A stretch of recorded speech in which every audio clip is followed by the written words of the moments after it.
A gévagomba a kedvenc. Úgy. Csak már olyan finom, olyan jó. A banyaerdő igazából nagyon sok oldalról táplálkozik. Az alapötlet az abból fakad, hogy nagyon sokat járjuk az erdőt, és látjuk, hogy mennyire sok kincset rejteget magában. Innen indultunk el, ez volt az egyik fő vonulat, és a másik ezzel párhuzamosan, hogy hosszú évek óta dolgozunk hátrányos helyzetű célcsoportokkal, perifériás területeken, elsősorban gyerekekkel, fiatalokkal, de úgy éreztük, hogy be kellene kapcsolni valahogy a szülőket, a felnőtteket is ezekbe a tevékenységekbe, tehát a zöld és erdőjáró vonulat mellett egy nagyon erős szociális érzékenységünk volt, ami miatt indult ez a projekt. Mi úgy gondoljuk, hogy azok a jó projektek, amelyek a helyi tudásra, a helyi adottságokra, a természeti erőforrásokra épülnek. Ez az első lépés egy ilyen közös gondolkodás, tervezés volt. Ezzel párhuzamosan ugye megnéztük ennek a piaci oldalát, tehát ez is még az első lépések közé tartozott, hogy egyfajta marketing tervet, piacelemzést végeztünk, hogy lehet-e olyan termékeket, olyan dolgokat csinálni, amely ha nem is jelentős jövedelemtermelő hatással rendelkezik, de mindenképpen önfenntartó tud lenni. Tehát ezek voltak az első lépések. Összehívtuk az embereket, és nagyon sokat beszélgettünk velük, megismertük a gondolkodásukat. A fő kiválasztási szempont az a fajta motiváció volt, hogy mennyire van kedvük ebbe a dologba bekapcsolódni, mennyire szeretnének változtatni a saját életükön. Tehát ez volt az elsődleges szempont. Természetesen, hogyha van valamilyen előképzettség vagy tudás, az mindenképpen pozitív volt. Hosszú távon ez az üzem, így 10 embernek a megélhetését tudja biztosítani. Most azért 6-7 ember az, aki ebben a munkában részt vesz. Bízunk benne, hogy ez majd tovább tud növekedni. A pirulógalóca, így nyerő.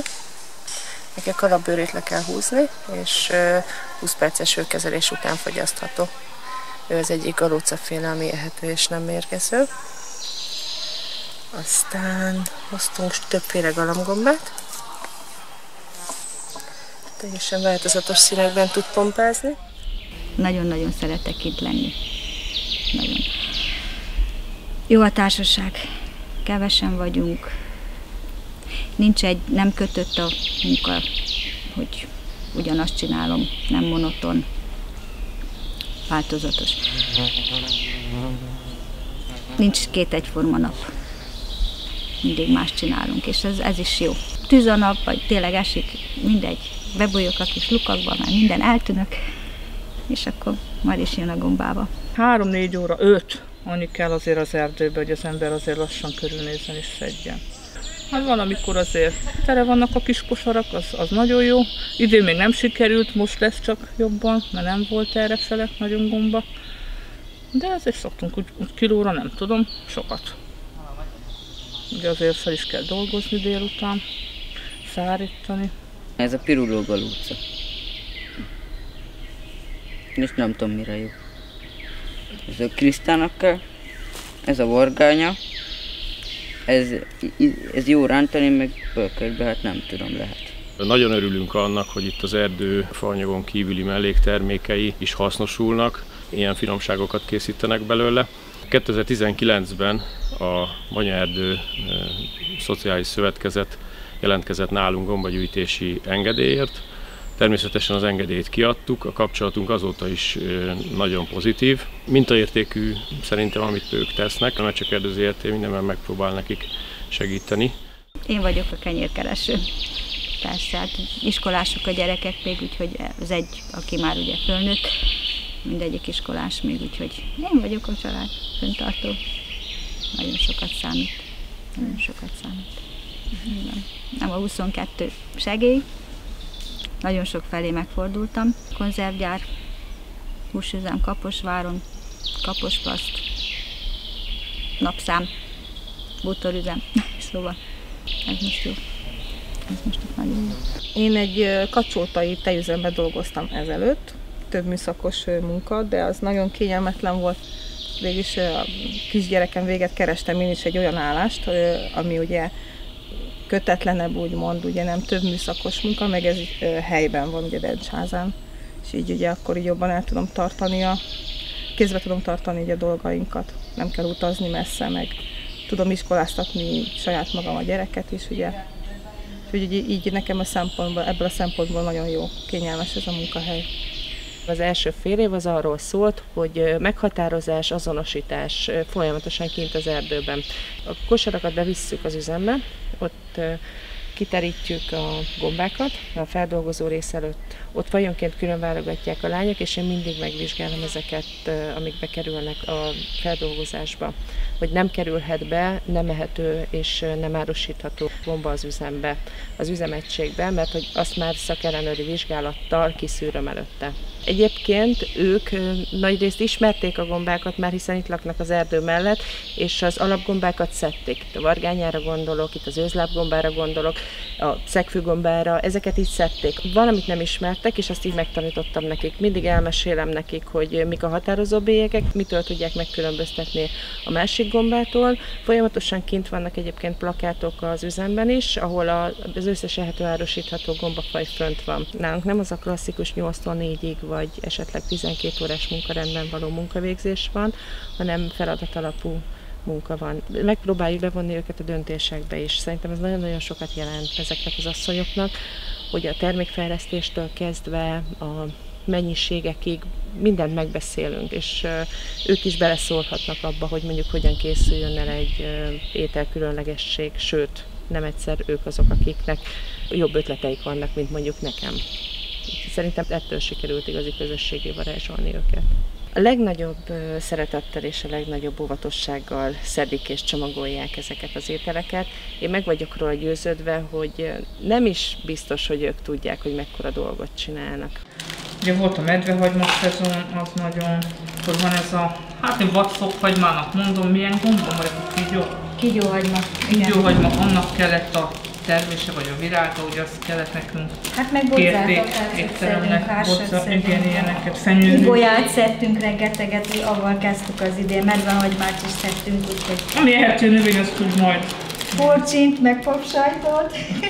Nagyon sokféle terméket csinálunk, tehát a kisebb része a friss vagy a részben feldolgozott termék, tehát a gombát összegyűjtjük, megtisztítjuk és elviszünk piacra. Nagyobb rész feldolgozott termékeket kezdve a legegyszerűbb, tehát a szárított termékekig, de a szőrtöki krémekig bezárólag elég széles a spektrum, és mi törekszünk arra, hogy minél magasabb értéket képviselő termékeket állítsunk elő. Mindent megpróbálunk hasznosítani, amit lehet, tehát ebből kifolyólag a lehető legtöbb dolgot keressük az erdőbe, és nagyon sokféle tartósítást használunk.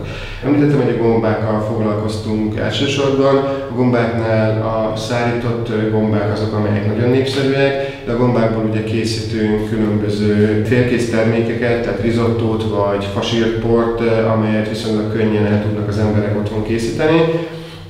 És ami lényeges, hogy új recepteket próbálunk ki ezeknek a gombáknak a feldolgozására, van például gombalekvárunk, és ugye a vágányából gombakrémet csinálunk, de paradicsommal pestót is tudunk belőle csinálni, de füstölt gombáink is nagy különlegességnek számítanak. Gondolkodunk azon, hogyan tartósítsunk, és akkor ez kapcsolódik egy másik ilyen termékünk, a savanyított gombák, ecetesedében eltett gombákat akár savanyúságként lehet használni, illetve sóslétbe is teszünk el gombát, amelyet pörkölt alapnak lehet használni, tehát mindenhogy megpróbáljuk tartósítani a gombákat. És akkor az erdei termékek másik köre, ezek, amiből szörpöket vagy lekvárokat lehet készíteni, itt a szedertől kezdve a bodzavirágig, bodzabogyóig nagyon sokféle szörpöt és lekvárt tudunk készíteni. Megpróbálunk olyanokat gyártani, ami másoknak nincs, például a fenyőrűt szörpünk egy ilyen különlegesség. És a harmadik fő vonal azok a fűszerek,